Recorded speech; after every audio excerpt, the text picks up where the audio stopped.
হরে কৃষ্ণ। শ্রী গুরু গৌরাঙ্গ জয়তে। শ্রী শ্রী গিরিধারী গান্ধার্বিকা লালের অপার অনুকম্পায় আশা করি সকলে সুস্থ আছেন। আজ আমরা এই মাঘী শুক্লপক্ষীয় ভৈমী বা জয়া একাদশীর মাহাত্ম্য ভবিষ্যোত্তর পুরাণ থেকে জানতে পারব এবং এই ভৈমী একাদশী বা জয়া একাদশীর ব্রত মাহাত্ম্য এবং পালন সময়সূচি আমরা জেনে নেব। যুধিষ্ঠির শ্রীকৃষ্ণ সংবাদে বর্ণিত আছে, শ্রী গরুড় পুরাণে মাঘ মাসের শুক্লপক্ষীয় একাদশীকে বলা হয় ভৈমী একাদশী বা জয়া একাদশী। কল্পান্তরে বিভিন্ন পুরাণে বিভিন্ন নাম দেখা যায়। এই একাদশী বিভিন্ন নাম রয়েছে। পদ্মপুরাণে অনুসারে জ্যৈষ্ঠ মাসের শুক্লপক্ষীয় একাদশীর নাম পাণ্ডবা নির্জলা একাদশী বা ভীমসেনী একাদশী বলা হয়ে থাকে।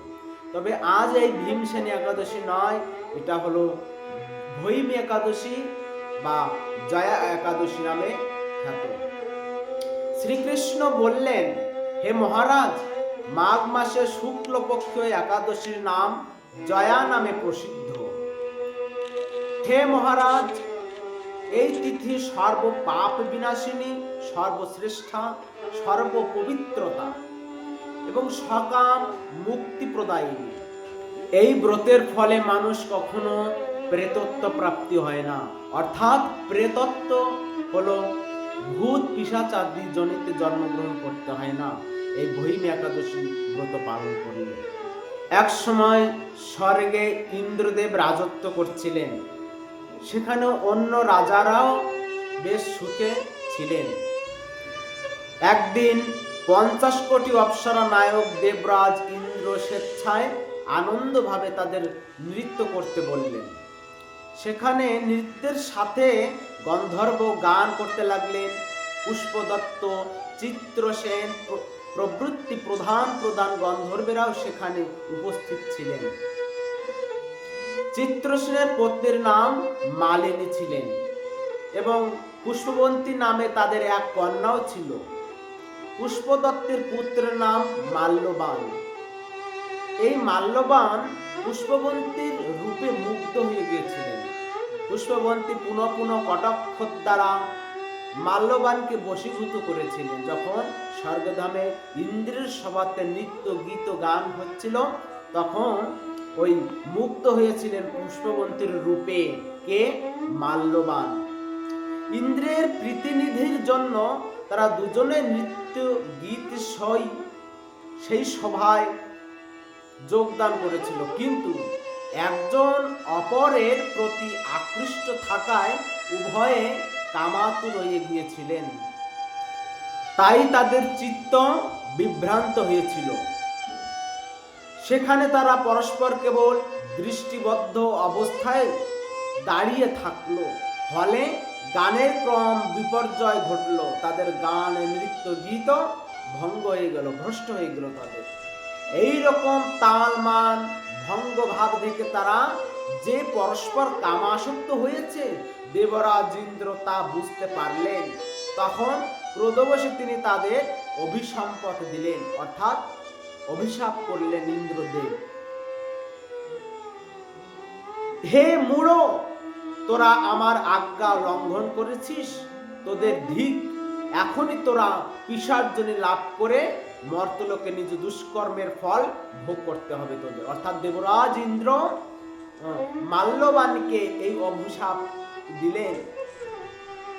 ইন্দ্রের অভিশাপে তারা দুজন দুঃখিত মনে হিমালয় পর্বতে বিচরণ করছিলেন পিশাচত্ব রূপ ধারণ করে এবং দুঃখে ভোগ করতে লাগলো। হিমালয়ের প্রচন্ড শীত কাতর হয়ে তারা পাপ কর্ম করার কারণে নরক যন্ত্রণা ভোগ করতে লাগলেন। এইভাবে চিন্তা করে তারা সেই পর্বতের মৃত প্রায় বাস করতে লাগলেন। অর্থাৎ তারা সর্বশরীর ক্ষীণ হয়ে গেল, মৃত শরীরে প্রায় তারা ওই হিমালয় পর্বতে বাস করতে লাগলেন। তবে মাল্যবান এবং পুষ্পবন্তীর ভাগ্যক্রমে পুণ্যের ফলে কিছু পুণ্য করেছিল, তার জন্য তখন সেই সময় মাঘী শুক্লপক্ষিয়া অর্থাৎ জয়া একাদশীর তিথি উপস্থিত হয়েছিল। যখন ওই হিমালয় পর্বতে ছিলেন দুষ্কৃতিকারী অর্থাৎ পাপ দেহ পিশাচাদি দেহ প্রাপ্ত হয়ে ওই হিমালয় পর্বতে থাকাকালীন জয়া একাদশী তিথি উপস্থিত হয়েছিল। তবে মাল্যবান তিনি দেখলেন যে সারা রাত্র ওই জয়া একাদশী তিথির রাত্রের দিন কিছুতেই তাদের নিদ্রায় আসেনি, যে কারণে সারা রাত তারা জেগেছিলেন। তে কারণে তাদের ওই জয়া একাদশীর ব্রতে পালন করা হয়েছিল। সেই জয়া একাদশীর ব্রতের দিন জাগরণে, রাত্রি জাগরণে এবং তিথি পালনে ঘুম না করে, না খেয়ে, উপবাস করে জয়া একাদশীর ফল লাভ করেছিলেন এবং ভক্তিতে তারা স্বর্গধাম প্রাপ্ত হয়েছিলেন। মাল্যবান এবং পুষ্পবন্তী দুজনে এই ব্রত পালন করে তারা স্বর্গ প্রাপ্তি হয়েছিলেন এবং বৈকুণ্ঠ ধাম প্রাপ্তি হয়েছিলেন। কেন? যে ব্রত পালনকারী বিষ্ণু ভক্তি লাভ করেন। সর্বশ্রেষ্ঠ ব্রতের মধ্যে সব থেকে শ্রেষ্ঠ ব্রত হলো একাদশী ব্রত। এই একাদশীর দিনে রাত্রি জাগরণে ফল মূল দুধ ইত্যাদি আহার গ্রহণ করে ভগবানকে নিবেদন করে প্রসাদ পেয়ে তারা এই স্বর্গধাম লাভ করেছিলেন। শরীরে একটা দিব্য শরীর ধারণ করেছিলেন এবং বৈকুণ্ঠে গমন করেছিলেন তারা।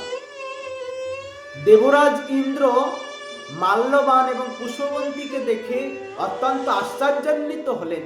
তিনি দেখলেন যে এই মহাপাপী, দুরাচারী, সর্বপাপী, ব্রহ্মহত্যা এবং পিশাচজনী প্রাপ্ত এই ভূত এ কি করে এই স্বর্গধাম আবার প্রাপ্তি হলো। তাই দেবরাজ ইন্দ্র স্বয়ং নিজে আশ্চর্যান্বিত হয়ে মাল্যবানকে জিজ্ঞাসা করলেন, কোন কর্মের দ্বারা তোমাদের পিশাচত্ব দূর হয়েছে? আমার এই অভিশাপ থেকে কে তোমাদের মুক্তি দিয়েছে? দেবরাজ ইন্দ্র মাল্যবানকে এই জিজ্ঞাসা করলেন। মাল্যবান বললেন, হে প্রভু, ভগবান বিষ্ণুর ব্রত একাদশী ব্রত অর্থাৎ ভৈমী বা জয়া একাদশী ব্রত পালন করে আমাদের বৈকুণ্ঠ প্রাপ্তি হয়েছে। তাদের কথা দেবরাজ ইন্দ্র শ্রবণ করে মাল্যবানকে বললেন যে এই স্বর্গ থেকে এখন তোমরা এই অমৃত পান করো। এই একাদশীর ব্রত যারা আসক্ত এবং যারা এই একাদশী ব্রত পালন করেন তাদের স্বয়ং ভগবান বিষ্ণু ভক্তি প্রদান করেন এবং আমাদেরও পূজ্য বলে জানবে। যারা এই একাদশী ব্রত পালন করেন স্বয়ং দেবতারাও তাদের প্রতি সন্তুষ্ট হয়ে থাকেন।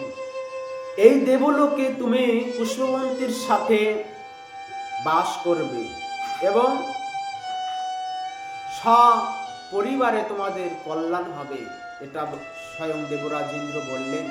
ভগবান শ্রীকৃষ্ণ এই কথা যুধিষ্ঠির মহারাজকে বললেন, হে রাজন, এই ব্রত ব্রহ্ম হত্যাজনিত পাপকেও বিনাশ করতে পারেন। এই ব্রত পালনের সমস্ত প্রকার দানের ফল লাভ হয়ে থাকে। সকল যজ্ঞ ও অর্থের পুণ্য ফল এই একাদশীর প্রভাবে আপনা হতেই লাভ হয়। অবশেষে মহা আনন্দে অনন্তকালে বৈকুণ্ঠ ধাম প্রাপ্ত হয়।